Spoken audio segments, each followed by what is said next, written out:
Hi YouTube, BB here. Just want to do a quick little chit chat. I'm on my couch. I'm just at a different angle, facing the pillows and cat instead of the other way around, instead of facing the TV. There's the fireplace behind me. I've never put away the Christmas tree in over 2 years. It's just there, taking up space. Why the hell not? And so I'm going to be sharing just a little bit of a chit chat about a book that I'm writing, a novel, if you will. I'm writing a story about a one-room schoolhouse, kind of like a fictional, historical fiction novel that takes place in 1910, and it's in a small rural country town somewhere in the US. I think it placed it in Indiana or Illinois. I think Indiana, in the Midwest. And it's just there, you know. It's all about a one-room schoolhouse and the life of that town that the one-room schoolhouse is in. And I have a whole outline of a timeline written out, and then I have a lot of different school plot ideas. Let's do. Here's my timeline, and it continues on and on and on. See all the years on this side, and then all the details on either side. And then I have some school plot ideas. One school year has a no good, very bad nightmare teacher, verbally, emotionally, and physically abusive. Mumps outbreak, measles outbreak, a mom and dad constantly interfering with teacher lessons, school day hours, interrupting class time, prude, snobby parents. 20 boys create a medieval war with wooden swords and catapults for rocks, cause great many injuries to other children, and they inadvertently kill all the chickens in the school's chicken coop. All the parents have to give up 2 chickens per boy to the school, along with 12 eggs per week per boy, because those chickens were providing eggs for students to have lunch at school. Eye for an eye, karma's a bitch. Other ideas. New teacher with unconventional, liberal, open-air classroom type of mindset. A new female teacher, Mexican-Americans, teaches Spanish and speaks Spanish. Town adults are stupid and cause an uproar. Eventually, town holds a council meeting defending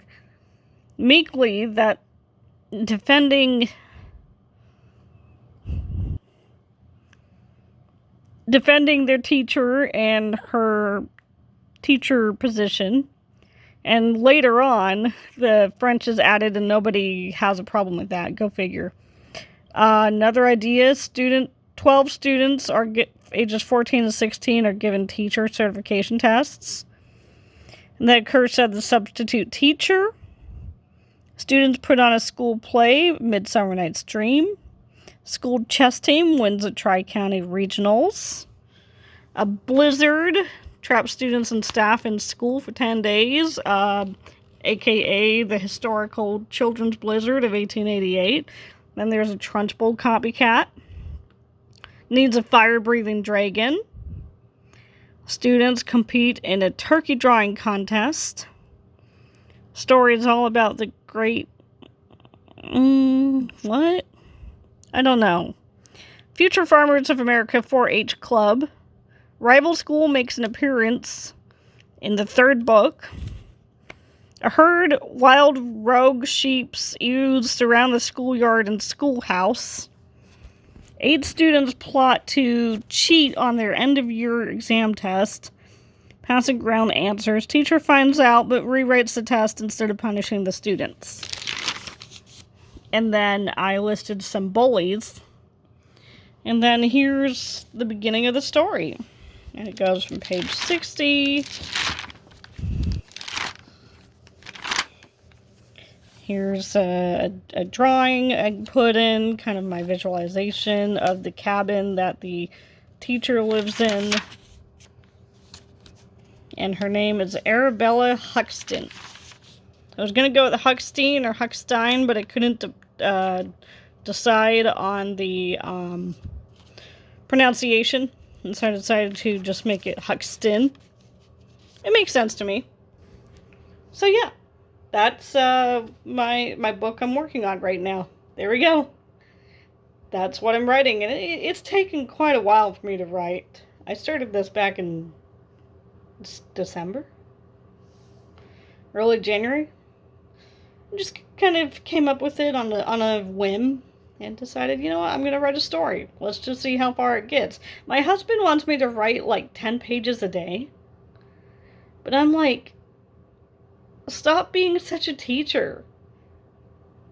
Creativity has no deadline, has no forcefulness. When the creativity comes, I let it out.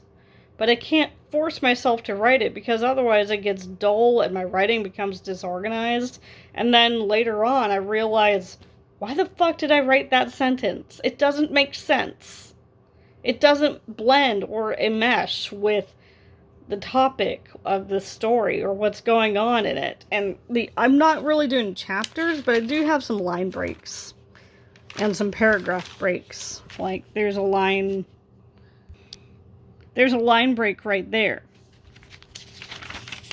There's a line break right there. And then there's probably going to be another line break somewhere on this page. So yeah. There we go. That's my story. I don't have a name for it yet, but it's a small work of creative fiction, creative writing, and that's what I have. Okay, that's all I have. Click the subscribe button for updates about my story in the future and my grocery hauls and cat videos and random rant videos from BB. I'm BB, and thanks for watching BB. Bye.